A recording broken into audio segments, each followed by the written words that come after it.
listeners. We are here in the classroom. We are here in the reading room where we are reading our book, A Different Mirror for Young People. Chapter 5, Life in Slavery. Native Americans lived outside of white society's borders. African Americans, though, lived among whites. In the South, they lived on plantations. In the North, they lived in ghettos. One black man who knew both these worlds was David Walker.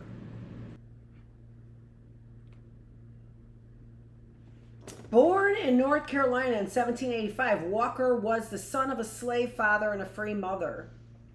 He inherited his mother's status and was free. Still, the sight of people who shared his skin color being defined as property filled him with rage against the cruelty and injustice of slavery. Somehow Walker learned to read and write. He studied history and thought about the question of why blacks in America were in such a terrible condition. Walker continued to reflect on this question after he moved north to Boston, where he sold old clothes. Freedom in Northern society, he realized, was only a pretense. In reality, Northern blacks were treated as inferior, allowed to do only menial jobs, such as cleaning white men's shoes. Slavery, Walker believed, could be destroyed only through violence. In 1829, he published Appeal to the Colored Citizens of the World. Okay, so you could look that up. Appeal to the Colored Citizens of the World, in which he said, "Masters want us for their slaves and think nothing of murdering us." He added, "And if enslaved blacks ever rose up against their oppressors, it would be kill or be killed." Lawmakers in the South prevented Walker's book from being widely distributed. In the North, even white abolitionists who opposed slavery criticized its strong language. But what Walker had presented was a disturbing view of the condition of blacks in America. They were slaves in the South and outcasts in the North. Northern freedom. In 1860, there were 225,000 African Americans in the northern states. They were free because the North had abolished slavery after the American Revolution. Still, they were the targets of poisonous racism. Everywhere, blacks experienced discrimination and segregation. They were barred from most hotels and restaurants. In theaters and churches, they had to sit in separate sections, always in the back. Black children usually attended separate inferior schools, told that their presence in white neighborhoods would lower property values. Blacks found themselves trapped in crowded, dirty slums. And now, if you think about what if there was a sect of Ethiopian royalty that came here and got mixed in with the bunch because of the color of their skin, and this is how they're treated. Can you even imagine? Yeah, possibility.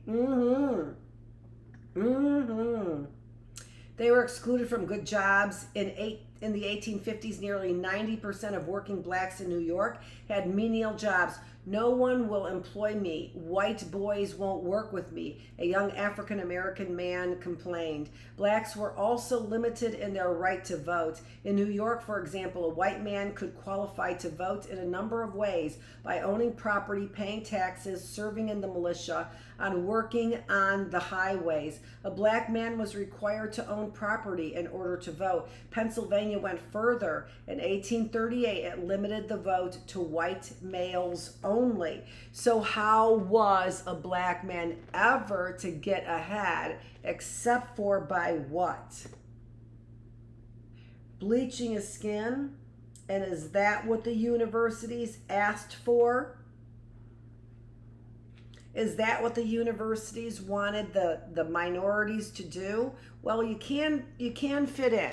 If you want to fit in, come over here. We've got an experiment for you. It's an experiment on lightening your skin, and in this way, we'll see whether or not you are able to fit in simply because one variable changed the color of your skin. Who's up for it?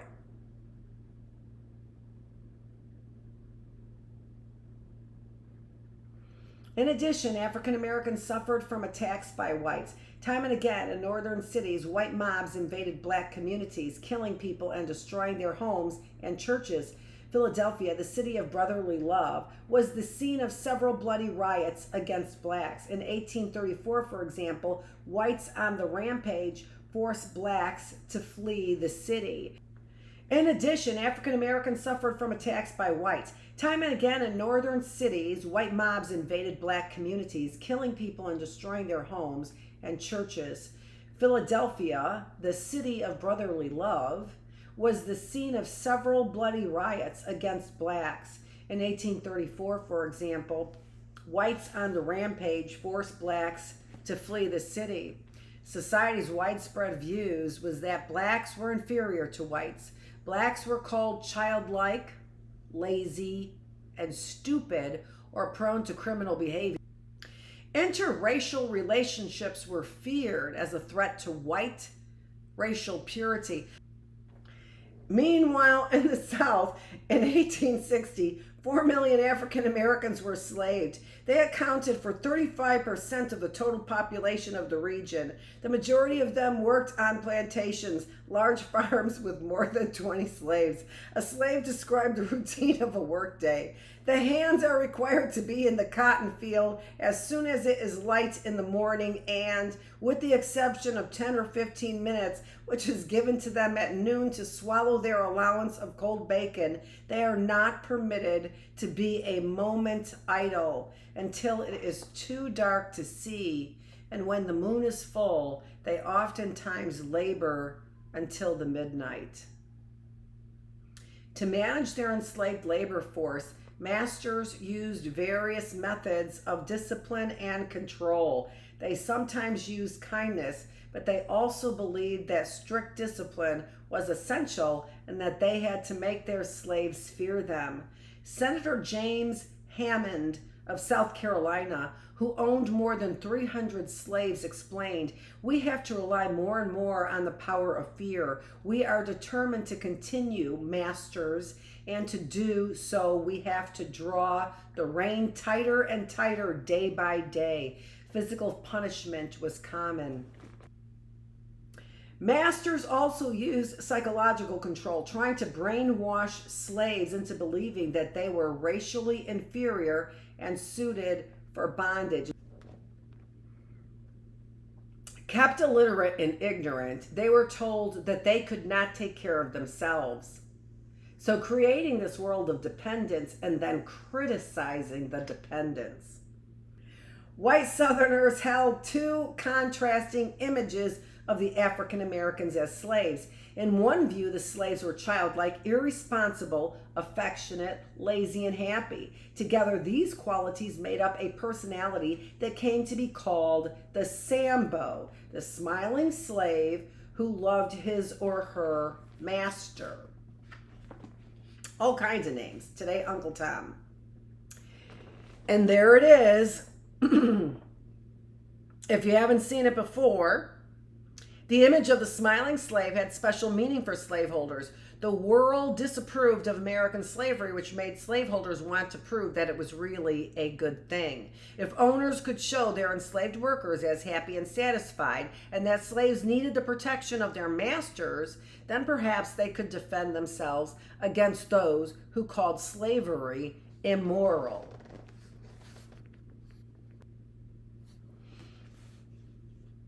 But there was another darker view of slaves throughout the South. In this view, blacks were savages, barbarians who could turn violently against their masters at any moment. Slaveholders were terrified of black revolts and uprisings.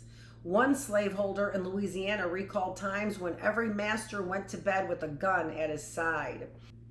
Slave uprisings did occur. In 1832 in Virginia, an enslaved man named Nat Turner led 70 other slaves in a violent rebellion that lasted 2 days and left almost 60 whites dead.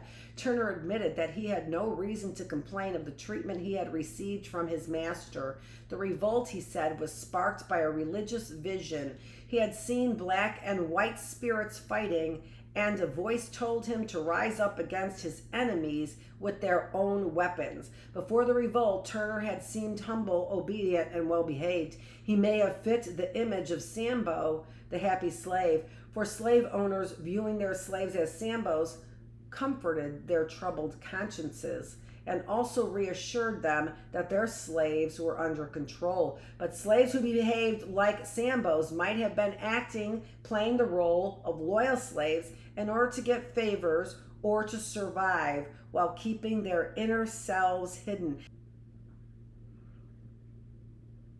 Nat Turner's rebellion made whites nervous because it showed that even a seemingly good slave could be planning their destruction. African Americans in southern cities. Not all slaves lived and worked on plantations. In 1860, there were 70,000 urban slaves in the South, laboring in cloth mills, iron furnaces, and tobacco factories. Many had been hired out by their masters to work as wage earners. The masters received weekly payments from the slaves' employers or from the slaves themselves. One slave in Savannah, Georgia, used the hiring out system to his advantage. First, he bought his own time from his master at $250 a year, paying in monthly installments. Then he hired 7 or 8 slaves to work for him. Hiring out weakened the slave system. No longer under the direct supervision of their masters, slaves could feel the loosening of the reins. They were taking care of themselves and enjoying a taste of independence. By associating with free laborers, both black and white, they learned what it meant to be free. It would take a devastating war, however, to finally cut the reins that bound the enslaved blacks of the South. Frederick Douglass, from slave to reformer. Frederick Douglass was born into slavery on the Maryland plantation of Thomas Auld around 1818. His mother was a black slave. His father was a white man, possibly Auld. Douglass spent his earliest years in the cabin of his black grandparents, where he was protected from what he later called the bloody scenes that often occurred on the plantation. As a young boy, Douglass was placed in the home of Hugh Auld, his master's brother, who lived in Baltimore. At first, things went well. Auld's wife, Sophia, seemed like a mother to the young slave. When Douglass developed a strong desire to learn to read, she gave him lessons. The boy learned quickly, and Sophia was proud of his progress until she told her husband about it. Hugh Auld angrily banned any more reading lessons, telling Sophia that education would spoil a slave. Her husband's fury had been a damaging effect on Sophia, who not only stopped teaching Douglass, but also snatched his book away if she happened to catch him reading. Still, he read whenever he could, and he managed to acquire a few books. He even got spelling lessons from white playmates. The urban slavery of Baltimore was not as strict and punitive as plantation slavery. It was in Baltimore that Douglass saw not all blacks were slaves. The sight of free blacks filled him with the desire for escape and freedom. When Douglass was 16, however, Thomas Auld sent him to work for a poor farmer named Covey, who was known as a slave breaker. Covey's instructions were to break Douglass's spirit and turn him into an obedient slave. All right, so we have the history of breaking spirits. Kicked, beaten, and whipped, Douglass refused to break. On the day when he fought back and stood up to the brutal overseer, Douglass felt that he was a free man in spirit, even though he remained a slave. Douglass made several attempts to escape to the free states. Finally, in 1838, with the help of friends, he succeeded in making his way by ferry, train, and steamboat to Philadelphia, and from there to the house of an abolitionist or anti-slavery activist in New York. Douglass joined the abolitionist cause. Until his death in 1895, he was a spokesman against slavery and racism. Blacks, Douglass believed, were Americans. He predicted that they would eventually be blended and absorbed into the American people. The Civil War brings freedom. The Civil War was stated by the planter class of the South. Although this elite group made up only 5% of the Southern white population, it dominated the politics of the region. That was the exact percentage in South Africa, 5% white. Defending their right to profit from slavery, the planter class took their states out of the Union in 1861. President Abraham Lincoln, however, refused to let them break up the United States. The result was a long and bitter civil war between the Union or Northern states and the Confederacy, the Southern states, that had broken away. At first, Lincoln refused to let the Northern Army enlist African Americans as soldiers, partly because he feared that whites would refuse to fight in an army that had black soldiers. Then, in the spring of 1863, the Union faced a manpower shortage and was at risk of losing the war. Lincoln gave his generals permission to enlist black men. A total of 186,000 blacks served in the Union Army. By war's end, a third of them would be dead or missing in action. But without the help of the African American soldiers, as Lincoln said, the war would have been lost. The war not only preserved the United States unbroken, it also abolished slavery. Good luck, Chuck, right there. Lincoln's Emancipation Proclamation of 1863 freed the slaves, and the 13th Amendment, ratified the U.S. Constitution in 1865, ended the institution of slavery, except for people like Andrew Jackson would never have the military uphold that new law. Although some slaves mourned the deaths of their masters or worried about how they would live once they were freed, more to the point, most excitedly embraced their freedom. Thousands of slaves had deserted their masters during the fighting, running off to the Union camps as soon as they heard that Union troops were in the area. White slave owners were shocked that their faithful Sambos would leave them. One woman complained they left without even a goodbye. So here we've got men of color to arms, now or never, 3 years service. Battles of Liberty and the Union. Fail now and our race is doomed. So, and then of course there's 3 years service there. So at first it wasn't. So there was a guaranteed length of that war, wasn't there? After the Civil War, African Americans were free, but now they had to make their way in a society that had been drastically overturned. The freedmen, as former slaves were called, wanted schools and the right to vote, but most of all, they wanted land so they could support themselves and their families. A few leading Northern politicians understood the need to give land to the freed slaves. They wanted to break up the estates of Confederate planters and distribute them to the freedmen. Most politicians opposed this idea, however, and it never became law. But again, there we go. If we use it for federal purposes, like to dig up graves, for example, for science, that's exactly what this network of fools have been doing. Oh, and that was the nicest fucking word I could use. Most politicians opposed this idea, however, and it never became law. During the war, 40,000 blacks had been granted land by a military order from William T. Sherman, a Union general. He set aside large sections of Georgia, and South Carolina for black people who were given titles to 40 acres each. Although the titles would not be final until Congress approved the order, the blacks thought they owned the land. But Andrew Johnson, who became president after Lincoln was assassinated, pardoned the Southern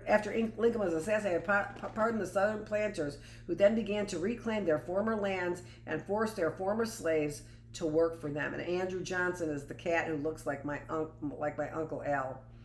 When some blacks said they were prepared to defend their acres with guns, federal troops seized the land, tore up the blacks' title papers, and restored the land to the planters. This ended the possibility of real freedom. As one Union general told Congress, "I believe it is the policy of the majority of farm owners to prevent Negroes from becoming landowners. They desire to keep the Negroes landless and as nearly in a condition of slavery as it is possible for them to do." So blacks in the South, no longer slaves but unable to get land of their own, became wage earners or sharecroppers, agricultural laborers who worked the land of their former masters in exchange for a part of the crop. Forced to buy goods from stores owned by the planters, they found themselves in a vicious economic cycle, making barely enough to pay their debts, never enough to buy land. Meanwhile, a new South was emerging. The Cotton Kingdom was becoming industrialized. New factories and textile mills sprang up. African Americans became an important source of industrial labor, working in sawmills, mining coals, and building railroads. In 1880, 41% of the industrial workers in Birmingham, Alabama were black. 30 years later, blacks made up 39% of all steel workers in the South. Yet during the era of Southern rebuilding, known as Reconstruction, African Americans steadily lost freedoms. Discrimination flourished. New state laws across the South, referred to as Jim Crow laws after a character in minstrel shows, supported segregation by defining the Negro's place in trains, theaters, hospitals, and restaurants. These laws were the basis for racial segregation. White politicians found ways to disqualify blacks from voting. Anti-black violence, including hundreds of lynchings each year. Hundreds of lynchings each year. So not this, it was sparse, it was in the backwoods where nobody knew about it. It was in the backwoods where everybody was hanging out getting drunk. Forced African Americans to be cautious about seeking their rights. By the end of the 19th century, the possibility of real progress for blacks was sadly remote. An escaped slave speaks his mind. So now we get the story, right? This is the story. Some slaves spoke of their masters with affection and claimed they had never been abused. They might, however, have been playing a role in order to get favors or to survive while keeping their inner selves hidden. That was true of J.W. Loguen, one of the many thousands of slaves who ran away and escaped to the north. Loguen was born into slavery in Tennessee in 1813. His mother, Cherry, was a slave. His father was a slave owner. As a young man, Loguen tried several times to escape slavery. At the age of 21, he succeeded and made his way to Canada. In 1860, Loguen received a letter from his former master's wife. "You know that we reared you as we reared our own children," she wrote. "That you was never abused, and that shortly before you ran away, when your master asked you if you would like to be sold, you said you would not leave him to go with anybody." She demanded $1,000 from Loguen as repayment for the property he had stolen from her, property that was his body. Loguen's answering letter included these passionate words: Wretched woman, be it known to you that I value my freedom to say nothing of my mother, brothers, and sisters more than your whole body, more indeed than my whole life, more than all the lives of all the slaveholders and tyrants under heaven. You say you have offers to buy me, and that you shall sell me if I do not send you $1,000. And in the same breath and almost in the same sentence, you say, you know, we raised you as we did our own children. Woman, did you raise your own children for the market? Did you raise them for the whipping post? Did you raise them to be drove off in a coffin in chains? Where are my poor bleeding brothers and sisters? Can you tell me? Who was it that sent them off into sugar and cotton fields to be kicked and cuffed and whipped and to groan and die, and where no kin can hear their groans or attend and sympathize at their dying bed or follow in their funeral? Wretched woman, do you say you did not do it? Then I reply, your husband did, and you approved the deed, and the very letter you sent shows me that your heart approves it all. Shame on you. Loguen settled in New York State and made good use of his freedom. He learned to read, opened several schools for black children, and became an abolitionist.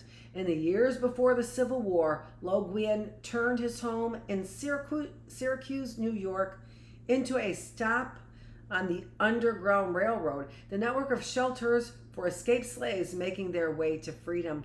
Now, it's interesting that it's L-O-G-U-E-N. I'm thinking it's Loguen, right?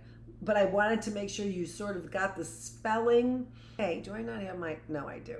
Okay, this is Dr. Annette Feravich. We are here in the classroom. We have been here in the classroom on day 233. We wipe our hands of day 233. Dr. Annette Feravich, thanks for joining me.